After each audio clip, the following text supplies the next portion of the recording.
warahmatullahi wabarakatuh. Waalaikumsalam warahmatullahi wabarakatuh.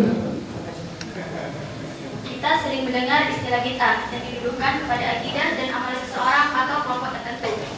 Konon, perbuatan bid'ah itu sesat serta ditolak oleh Allah Subhanahu wa taala. Apa sebenarnya pengertian dari bid'ah itu? Bagus sekali pertanyaan Anda.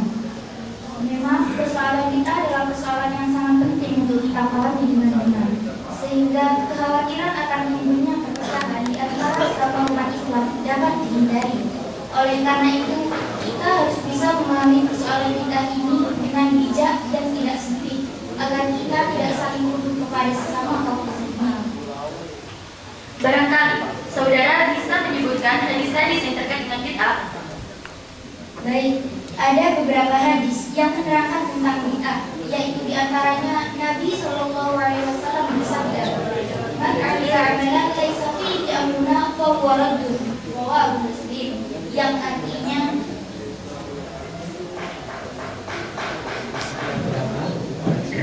barang siapa yang melakukan suatu perbuatan yang tiada perintah kami atasnya, maka amal itu akan ditolak. Hadis riwayat Muslim. Dalam redaksi yang lain, Nabi SAW juga bersabda, "Iyyakum wa muhdatsatil umuri, fa inna syarral umuri muhdatsatuha, wa kullu muhdatsatin bid'ah, wa kullu bid'atin dhalalah."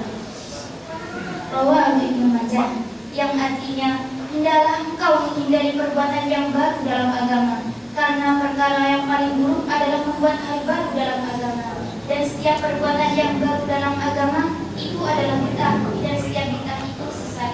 Hadis riwayat Ibnu Majah. Kedua hadis ini menegaskan bahwa perbuatan bid'ah itu sesat dan tidak diterima oleh Allah Subhanahu wa taala. Maaf, jika setiap bid'ah itu sesat, mungkin saudara bisa menjelaskan pengertian tentang bid'ah agar kita tidak mudah menuduh orang lain sebagai ahli bid'ah. Padahal sebenarnya mereka tidak melakukan bid'ah. Anda benar. Memang tidak ada keterangan di dalam hadis secara konkret tentang pengertian kata bid'ah. Itulah sebabnya terjadi perbedaan dalam memahami kata bid'ah.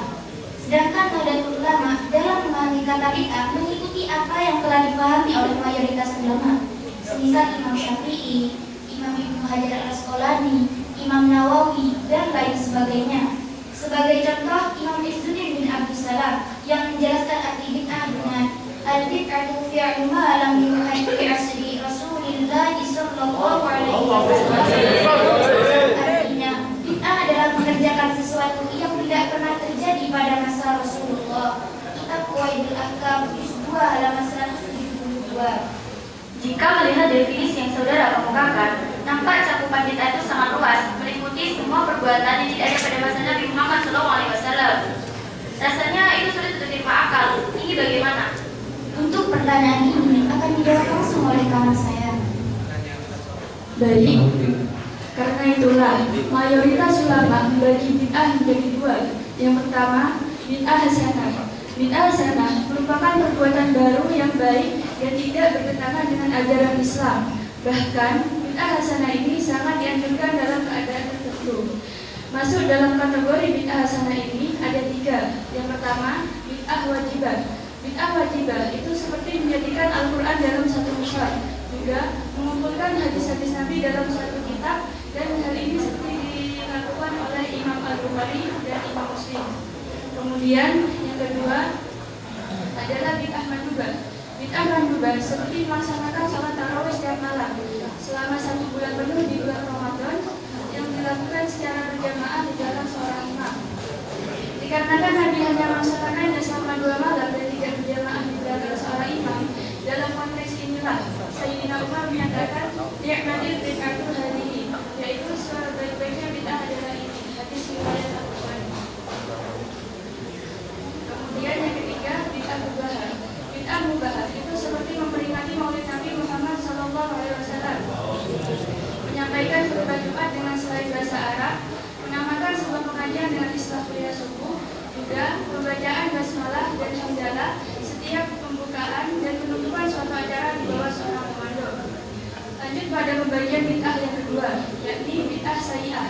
Bid'ah sayyi'ah merupakan perbuatan baru yang secara nyata bertentangan dengan ajaran Islam.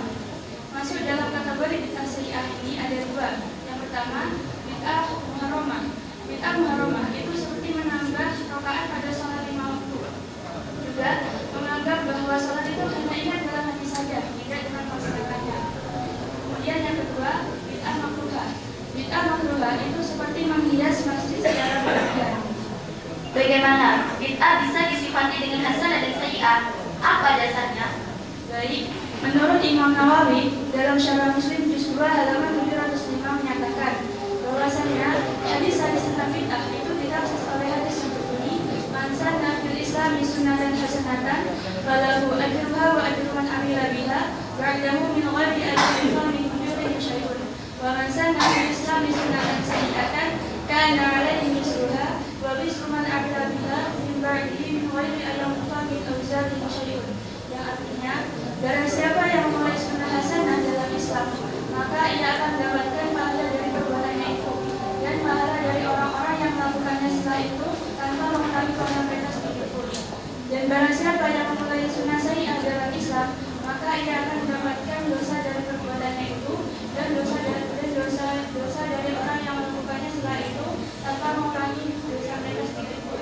Hadis riwayat Muslim. Mungkin uraian tadi bisa disimpulkan.